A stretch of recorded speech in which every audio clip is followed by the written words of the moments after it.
A man in Texas is trying to reunite his family after his wife and their 4 children were unexpectedly deported to Mexico.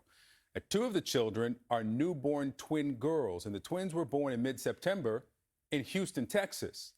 So on December 11th, they were deported, and CNN spoke with the father, Federico Alarano, who is also a U.S. citizen.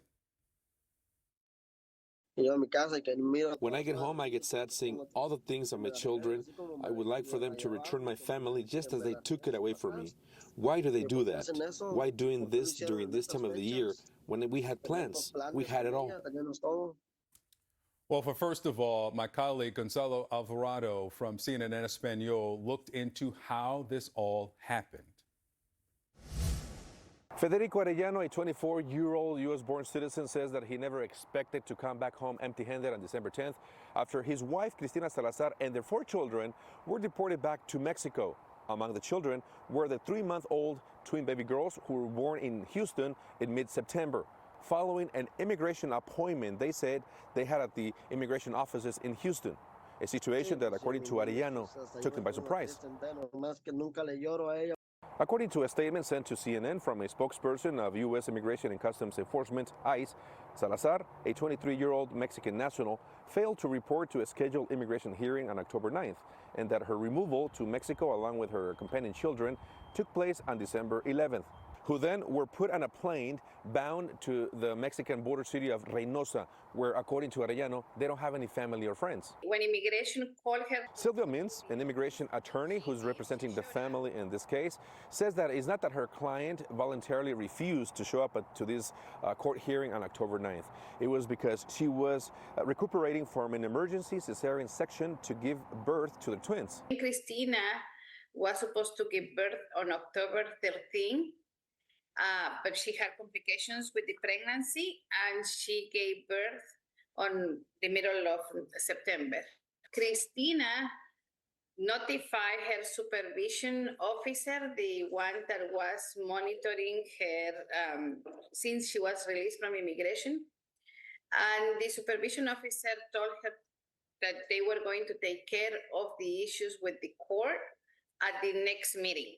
So Cristina assumed that the supervision officer was going to communicate with the judge and the court, and it didn't happen. The statement from ICE also highlights that Salazar entered illegally to the U.S. on June 28th near the Rio Grande Valley in Texas, who then was released the following day and enrolled in the Alternatives to Detention program, to which, according to the statement, she violated the conditions of this agreement between November 22nd and December 6th. Were you aware that she was violating these agreements on this program, on the Alternatives to Detention? I know that she was placed on the program of Alternative to Detention, but this is the first time that I hear that she was violating any of the terms.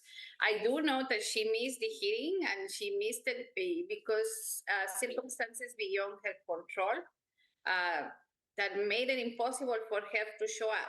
Did you feel this case might be resolved before Trump gets into office again on January 20th? Although we are hopeful, I am not certain that we can get it done before January 20th.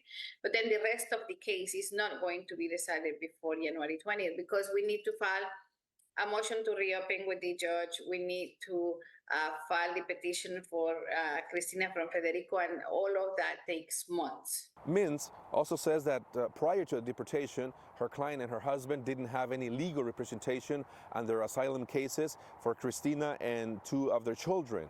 And she says that now she's taking this case pro bono, while Salazar and her 4 children are now in their home state of Michoacán, awaiting for an miracle to happen, one that Arellano says will bring them together as a family back in Texas. Gonzalo Alvarado, CNN, Los Angeles. All right, Gonzalo, thank you for that.